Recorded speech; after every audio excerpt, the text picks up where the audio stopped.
Hello, my name is Brianne Harlan, and this is my presentation on analyzing the statement of cash flows for Dunkin' Brands Group Incorporated. The major sources of incoming cash flow are separated into three categories: operating, investing, and financing. Under the operating section, we can see advertising fees generated from the franchise stores who pay the parent company to advertise for them, as well as the sale of product directly to these stores. Moving on to investing, there are rental income stores of the stores that the company owns and leases out, as well as licensing rights for other companies who utilize the brands under Dunkin' Brands Group, including J.M. Smuckers, Keurig Dr. Pepper, and the Coca-Cola Company. And finally, under financing, we can see royalties and franchising fees for stores utilizing the Dunkin' or Baskin-Robbins branding. Now that we have taken a look at how Dunkin' Brands Group generates cash, we can move on to how they spend it. In order to understand the outflow of cash, we must again look at the operating, investing, and financing sections of the financial statements. For operating costs, we can see expenditures such as wages, advertising, administrative costs, the cost to produce inventory, including ingredients and packaging.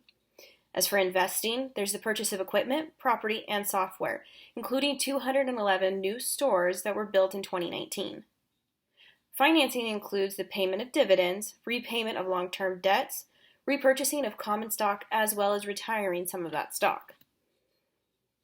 In comparing net income and cash provided and used by operating activities, net income is inclusive of all income generated by operating, investing, and financing activities.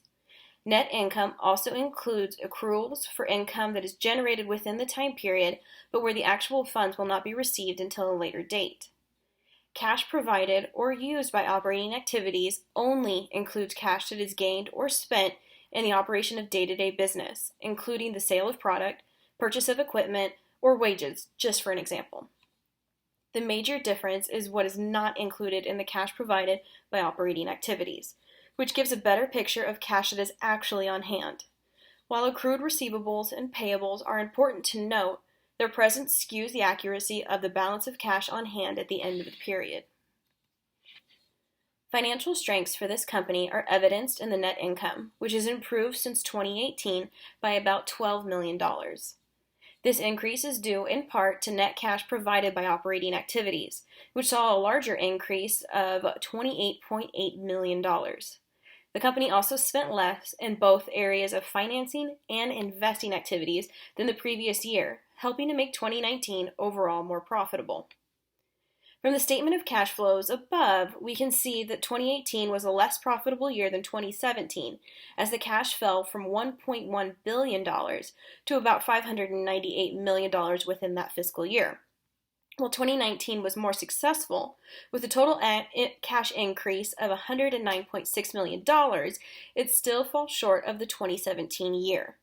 However, cash coming in is still greater than cash being spent, leaving the firm able to reinvest these profits back into the company, contributing to the continued success in the future. Although it is not evident in these financial statements, there is an outside factor as of 2020 that is an unprecedented influence on the success or failure of business across all markets, and it is worth noting here. Due to the global COVID-19 pandemic, businesses of all types have been impacted by closures, shutdowns, reduced foot traffic, and changes in the habits of their consumers. These all affect the success of a business, and organizations that will continue to succeed will have to make changes in the way they do business.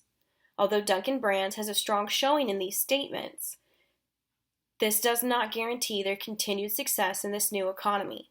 If they cannot adapt their business model to overcome these challenges, it can spell weakness. This is especially true as they are still recovering from the 2018 slump in relation to the results from 2017. Any further decrease in cash flow could potentially put the firm in jeopardy of a cash shortage and not being able to meet their current liabilities and obligations. Thank you for watching my presentation.